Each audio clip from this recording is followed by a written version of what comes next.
The bloody raid on Al-Shifa hospital has entered a fifth day as Israel's military ordered hundreds of patients, war-displaced, and medical staff to evacuate.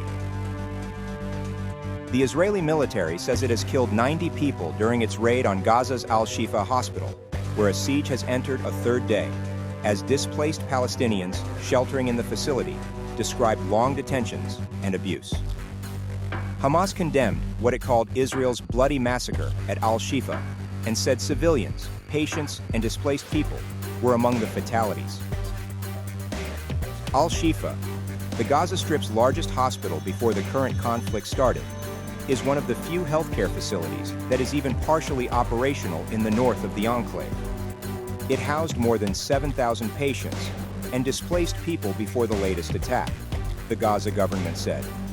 The Israeli military said about 300 suspects were interrogated at the complex, and more than 160 detained were brought to Israel for further investigation. Over the past day, the troops have eliminated terrorists and located weapons in the hospital area, while preventing harm to civilians, patients, medical teams, and medical equipment.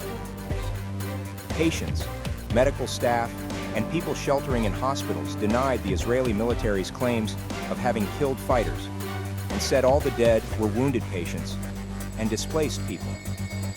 The Israeli occupation army practices lying and deception in spreading its narrative as part of justifying its continuous and law-breaking crimes, which violate international law, international humanitarian law. And the fact is that many of the victims who died were children and women.